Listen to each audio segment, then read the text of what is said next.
the foundation is pushing youth activism and becoming leaders. So we need to support that, everyone. Okay, I didn't want to overtalk. Can I say one more thing on that, though? Go ahead. Because one of the things that Barack Obama, when he first came into office, he said, like, I need people to recognize that, like, civic engagement is not just voting, right? So, like, voting is, like, the point of entry for civic engagement. But, like, we also have to stay engaged throughout, you know, those 4 years between elections with midterm elections. But we also have to, like, in Georgia, you guys don't even vote for governor on a midterm year. You vote on an off year. And so it's important that not only are we voting in elections, but that we're also just keeping ourselves abreast of what's going on, because things are always changing. Mayors are always making decisions. City councils are always making decisions. And, like, you have to stay involved, because voting is not a movement, right? Like, voting is like a push, but we got to do more to make it a movement that is sustainable. So just want to put that in there. Ooh. Okay. Okay, let's touch on another topic. Okay, okay, this is a good question. Protest, riots, and looting. Yes. What's the difference between the three, and why shouldn't we be judgmental of how we as Black people express their resistance? Sure. So with that being said, we already know that we had a lot of Black celebrities who have said things about different things happening in the movement right now. So tell me your opinion. So there's a lot of conversation about the language that we use, right? Especially in media and news coverage, with protests versus riots. And riots has a very negative connotation to it, right? That kind of says that you are being barbaric, or that you are angry, or that you are, otherwise adversarial. Whereas protest has a language of, pushing against the system. And I always like to remind people, like, America was literally founded in protest, right? It was in protest to the king, and we don't want to do that, and no taxation without representation, all that whole thing. Like, is American just as much as racism, different conversation. But, like, when we think about protest, it doesn't have the same connotation as riot. And, like, oftentimes when white folks are glad that their team won the game, or are upset because they can't get their hair cut or whatever, like, the language gets used in a very different way than when Black folks are doing it. And, like, we've seen time and time again, if we just look at the last few years, there is no right way for Black people to protest, right? We can be on our knee, we can be lying down, we can be standing, we can be wearing an armband, we can be marching, we can be jogging, we can be, burning something down. Whatever it is, it's never the right way to do it. Freudian said the right way to do it. But, like, in honesty, like, protest is supposed to be disruptive, right? That is literally the point of protest, is to disrupt a process or a system and say, like, this is not okay. And so when we see these kinds of moments where there's a protest or an uprising, because an uprising sometimes is in response to, I think the first time people really started making sure to use that language was after Freddie Gray in Baltimore. It was like, no, this is an uprising. Like, people are pissed about what just happened. And I've been saying, in this protest that we've been seeing around the country and really around the world right now, it is, I think people, more than they are angry, they are tired. Like, people are frustrated and, like, sick of these stories happening one after another, after another, after another. I'll remind you that George Floyd and Amy Cooper happened on the same, within 12 hours of each other, right? That Amy Cooper story where they were in the park and she was like, I'm going to tell the police an African-American man is threatened. And so, and, like, a week or two before that was Ahmaud Arbery. And, like, people are frustrated and tired. So in these moments, people are protesting because they're saying no more. But then the riot or looting piece of it comes in, and, like, that is the part that really seems to get the most traction in the news. When we see this happening again and again, where the people who are looting or, setting fires and things like that often don't have anything to do with the protests, right? There's all kinds of videos of, like, police officers bashing in windows and a coordinated group that's not a part of the protest group. And I saw a video yesterday where a guy was like, you can look in this video of them burning this police car and see that these people were not a part of the protest, and they're very coordinated. They have all of their things. This car does not even make sense to be here. Those kinds of things, right? Mm-hmm. And so there are all kinds of ways that the movement, the protest can be co-opted.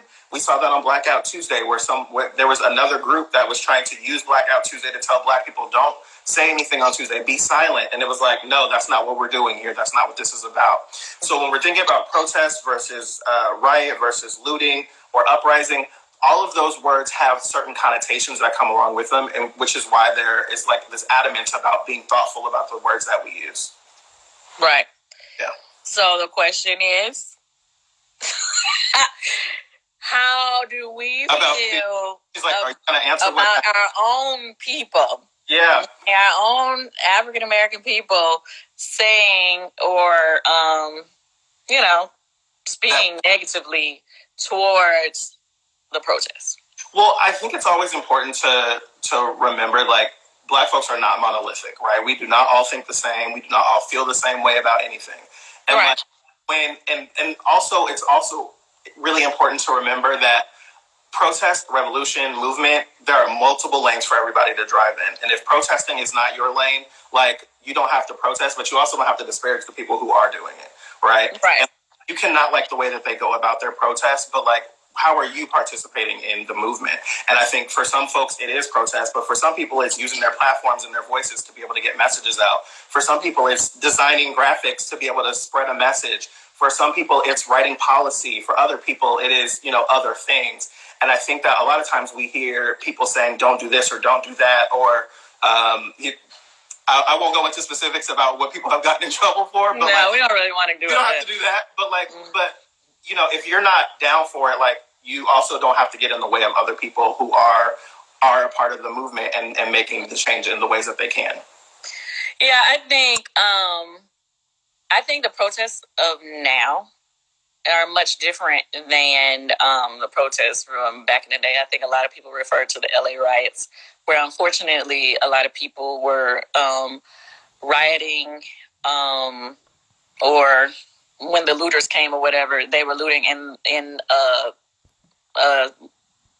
what was it? It's an urban area, but the Watts area, the LA riot. Yeah. Whereas it was more a majority African American area, but where it was a lot of, I would say, mom and pop businesses, not like where you see Saks Fifth Avenue or something. Yeah. Like. So with that being said, a lot of those areas were never able to recover, and I think a lot of people still remember that.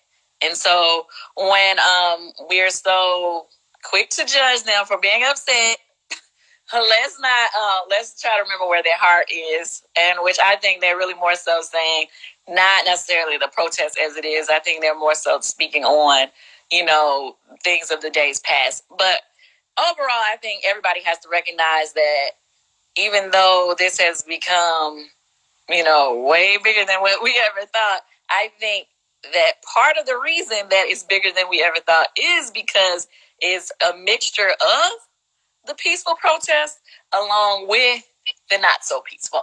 Sure. You know what I'm saying? And I think, unfortunately, it had to be done that way in order for so many people to take notice around the world, Yeah.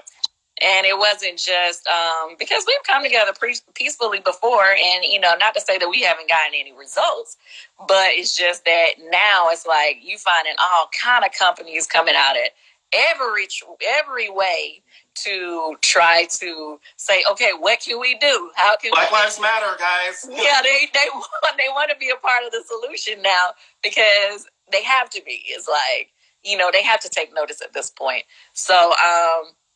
Although everybody may not agree with the way things have been done, they have to agree with the fact that it has been getting some results. Well, and I think that that's a big part of it is on the podcast this week, we have on the sociologist who, her name is Dr. Joy DeGruy, and she's one of my favorite people of all time.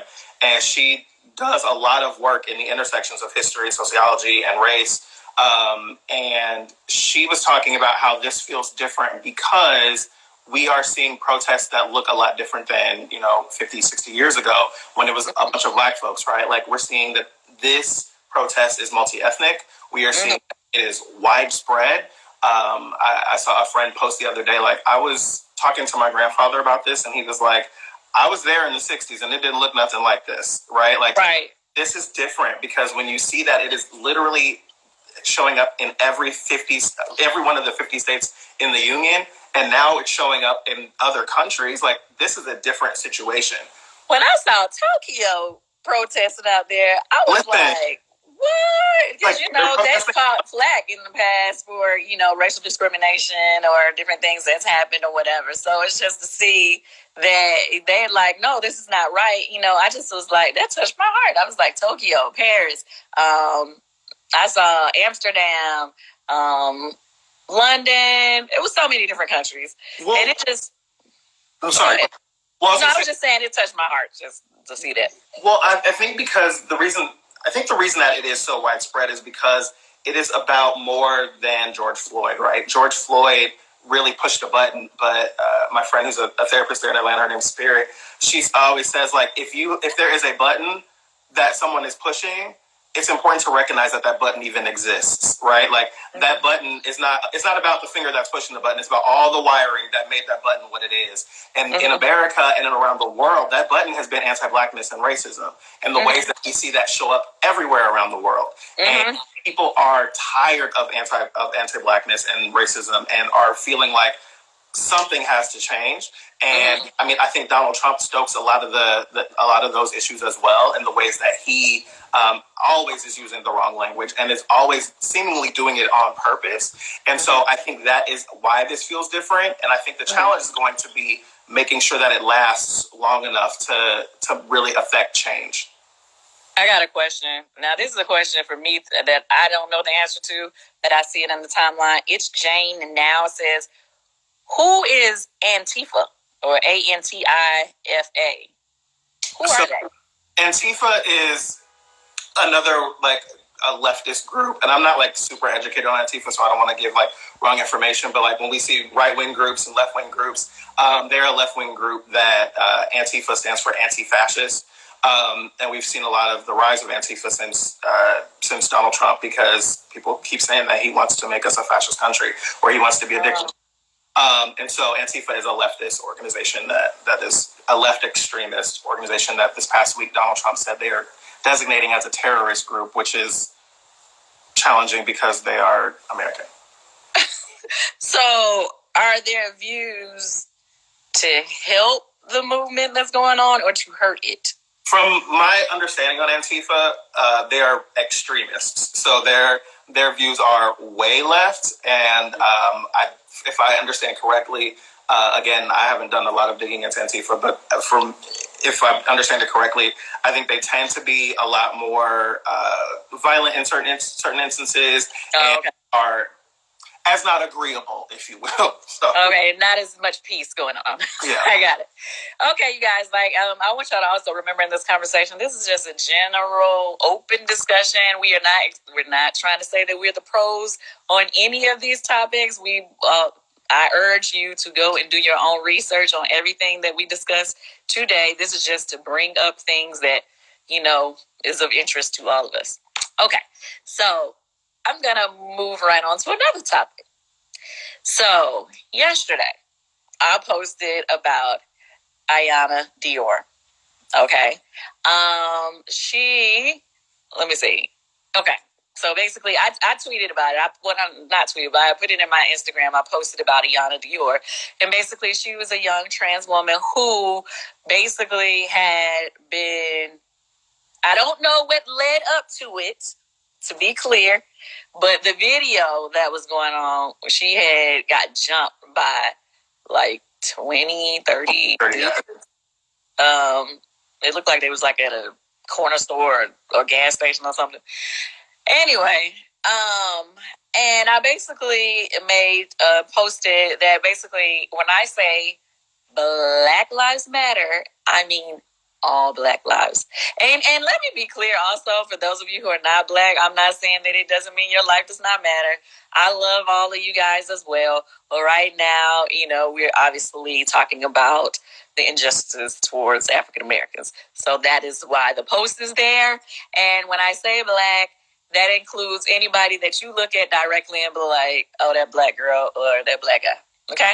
Yeah. So It doesn't matter your gender. It does not matter your sexual orientation. So with that being said, I just posted because I felt like it was disgraceful what had happened to her. Simple, and no trying to correct what I said because I said what I said. But I noticed that I was saying that I didn't expect you to be saying I said what I said. I said what I said. Okay. But and what I said was not some bullshit. What kind of bullshit? It was not bullshit. Okay. Anyway, but the point is, what I noticed was, and mind you, for everyone, I did not post it because it's Pride Month, but it just so happens to be Pride Month. Yeah.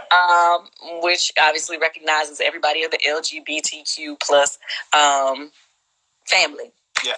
Now, my question is, how can Black cisgender and straight people actively include and protect Black, queer, and trans people as well?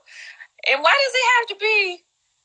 When I was looking at some of the comments under my post, I noticed that there was some negative comments. Yeah. So what are your thoughts on that? So, do you know Van Lathan, formerly from TMZ? Reporter. Most people know him from the Kanye video where he was at TMZ and he was like, "What you talking about is some bullshit." And so he has a podcast called the Red Pill Podcast, and myself and a friend named Shar Jossell, who's a great trans woman. She's an entertainment journalist, and you can follow her at Shar Says So. And she and I were on the show, and a part of the conversation ended up being about LGBTQ people and Blackness and like the movement, if you will. And we were talking about how so often in the movement for civil rights or for Black lives or what have you, there's always queer people at the forefront of those things, at the forefront of those organizations. If we're talking specifically about Black Lives Matter, as we have been, like that was founded by 3 queer Black women, right? But then Black queer people don't always feel that same support from cisgender heterosexual Black people.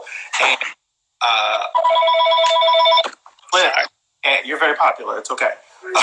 But like he posted the clip of us talking about that, and in the comment section, people were like saying all kinds of off the wall stuff, and he was saying he was really surprised by it. But Shar and I were saying like I wasn't surprised by that at all, because like Black queer people are always on the forefront, but Black straight people, cis het people do not always come to our aid when we need them. And so I think you saw a little bit of that when you were posting the Ayana Dior video, because like we don't always have the same kind of support from Black folks. And it's really, really frustrating because we want the same liberation that you want, right? And like, if you are a Black cisgender heterosexual person, the issues, the struggles that you have, we have those as well, on top of being gay or trans or whatever it is. And so I think it's something that we don't talk enough about in community, especially in the cishet community. And I feel like we need to hear more straight cisgender people having those conversations amongst themselves. The same way that we're telling white people, like, y'all need to be talking about racism and anti-Blackness. I don't need to have that conversation with you. The same way that cisgender people need to be having those conversations with each other, because we don't see our cisgender, our cishet people defending us in the ways that we defend them, and coming out to stand up for us in the ways that we need them to. Let me go ahead and clear something up. Jimmy, the new Black, says cis, meaning your gender at birth matches your identity. So there are some people who are still learning the correct terms. So for those of you who may not understand what he's saying or I'm saying when we say cisgender, it just means somebody whose identity at birth matches their gender. Absolutely. Correct? Yes. Correct. If you are a gendered heterosexual woman, I'm a cisgendered homosexual male. If we were talking about Shar Jossell, who I mentioned earlier, she would be a transgendered heterosexual woman. And there's gender, sexuality, like those things are different, but I think they come together. Yeah, they do. Yeah, because I mean, at the end of the day, I mean, I feel like everybody's still learning and still educating themselves on the correct terms. Right, and you brought up Ayana Dior, and so the situation with her was similar to another situation we saw happen in Texas sometime last year. There was a car accident, and from what I read in the reporting, they were saying it was like a fender bender or something, and all of these people ended up swarming and attacking her. She is fine now. She did not end up losing her life like the previous woman in a similar situation had. However, you know, we see those kinds of things happen all the time, and like black trans women are killed at crazy rates, and like we don't see, you know, black straight men standing up for them a whole lot. Like that just doesn't happen. And but those women are often the ones that are on the front lines when we're looking at those protests, like what we're seeing right now. So we need to see more support from community to be able to do that. And like I see, like, does it matter? All lives matter. Like all Black lives matter. Yes, all Black lives matter. But like we don't see enough people supporting like the most marginalized within our Black community. Right. Okay. Well, you said that. I think we covered a lot of the things that I wanted to cover.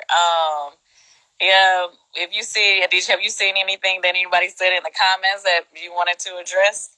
I see here from Zach Wade. I still don't understand. I respect, but please explain it better. The meaning of cisgender. Okay, so cisgender, as Kandi was saying, means you identify with the gender you were assigned at birth. So when I was born, they said it's a boy.